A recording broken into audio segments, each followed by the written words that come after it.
Well, here we have it. Welcome back, YouTube. So, we have mounted the saw. It works very well. I have definitely fixed the issue with the flexing problem with the ladder. I don't think rails will be needed at all. There's still some little adjustments to be made, but I think it's working out very well. Let's go ahead and cut to that clip, and I'll show you the actual full install. Okay, so here we have it. pm14 Norwood attached to my double axle trailer. Basically what I did is I put 2x4s underneath the ladder. That keeps the ladder from flexing, hopefully. We haven't milled with it yet. So far it's theoretic, but I think it's gonna work. I got 2 at each end to steady those. I got them on the ground in between right there, if you can see, right down through there on both sides. Yes sir, same thing on both sides there, and at the end, both ends. And I think that'll keep. I got the 2x4s attached to the trailer, and I got the ladder itself screwed to the 2x4s, pre-drilled. I think it'll work. Gave the trailer a little bit of a paint job, a little freshen up on the paint. I'm going to build a cedar with my milled rough cut, a little cedar toolbox up here, all polyurethane and stuff. We'll see. But yeah, looks good. Looks really good.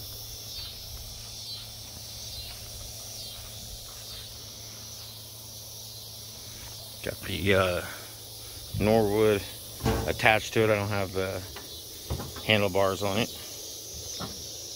Painted it. I bought mine used, and whoever owned it before, they didn't treat it very well. I got mine off of Facebook for I can't remember, well underneath the brand new price, well under, and heck of a deal. I think it was like 600 bucks. So very nice, very nice. Got a little bit of paint right here. Gonna have to take steel wool and take that off. Yep, very nice. Hopefully tomorrow I'll get to do some milling with the 660. Until then, signing off. Okay, so as you've seen, we got it fully mounted. Looks pretty good on the trailer. I think so. Got the trailer freshly painted. Little touch up, keep the rust off. Also have my used Norwood pm14 all painted up. Turned out to be Bronco colors, Denver Bronco colors. Wasn't intentional. Went very well. I'm very satisfied with the install, and look forward to milling with it more in the future. What you're about to see, I've already done everything that you're about to watch, and it went very well. I'm very impressed with the 660. I'd say 20-30% performance over the 372, which is about right. One's a 70-something cc saw, another's 90-something cc saw, so about right. So very impressed with the holzfforma in general. Would I like to have a stihl? Sure, if money was not an object, but it is. It is for all of us at any level of income. I work for the county, so I have to watch all my pennies and dimes.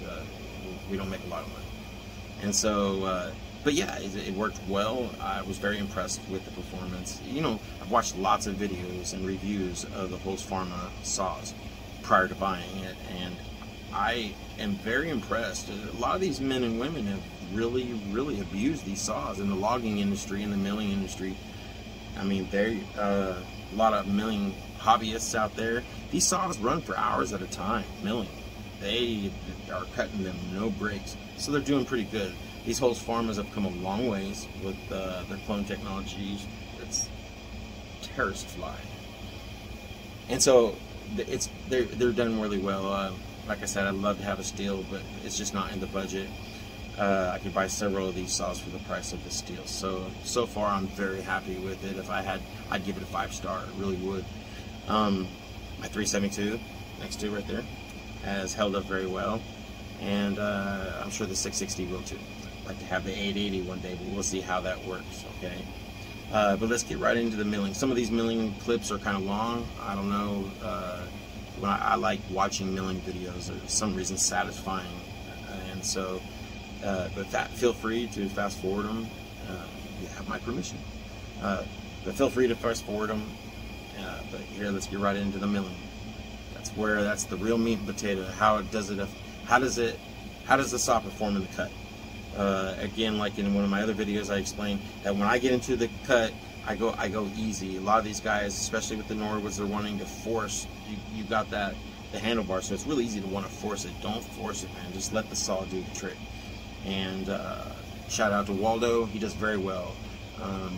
He controls his Norwood very well in the cut, and so, but you have to. And I've seen very similar.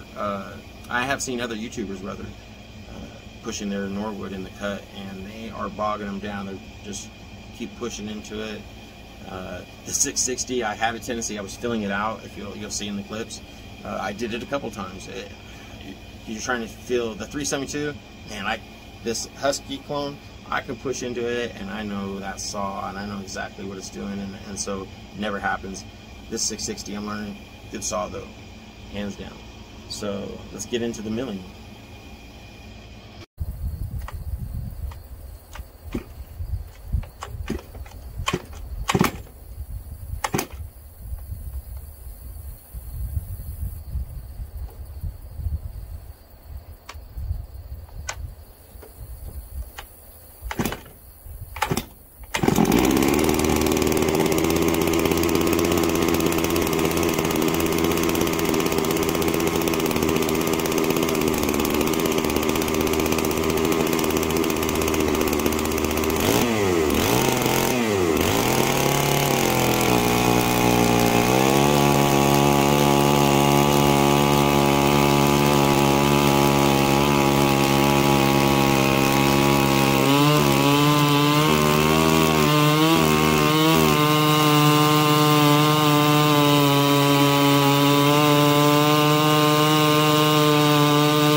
Well, there you have it.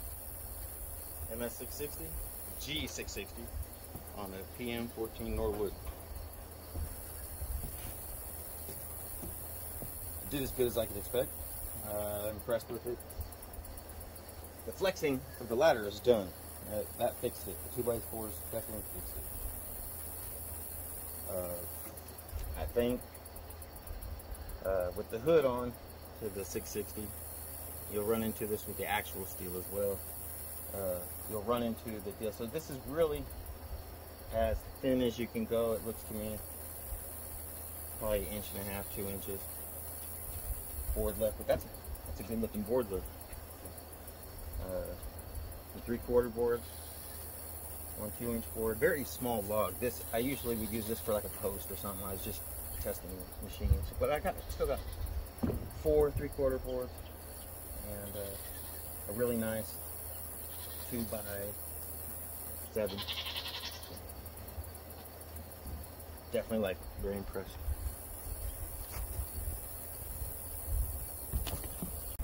Okay, here we go. Quite a bit bigger log here. This will be the true challenge.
I think the milling went very well.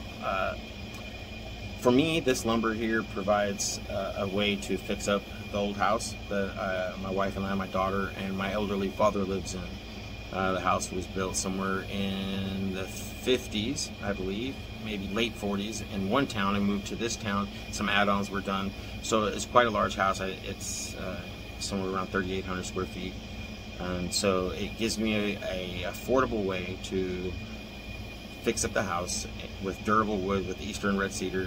I provided an outside beautiful area for eating outside. We sit outside with our outside fireplace and our koi ponds, and so it's allowed me an affordable way to be able to do what I want, okay, with this rough cut lumber. So for me, it works out really well. Building with rough cut is a different type of animal. Don't think that you're going to go to building with rough cut like you would dimensional lumber from the big box stores like Lowe's and Home Depot. As I've said in the past, it's not. You have to resaw everything, and so I love it. I do a lot of my videos in the future will have to do with building. Matter of fact, I'm going to take some of this lumber and I'm going to finish my daughter's room, or her playhouse bedroom set.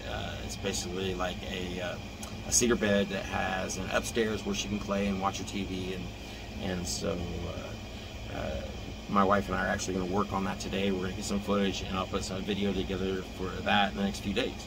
And so terrorist flies, Al-Qaeda, maybe ISIS flies, I'm not sure, one of the two, but they're very terroristic. So there you have YouTube. Like and subscribe, and I appreciate the any kind of feedback, so leave a comment. Shout out to Waldo again, man, for all the work you've done on your Norwood pm14. It's a small community, so hands down, thanks, Waldo. And anyhow, y'all return back and we will do some more videos. Until then, y'all be safe.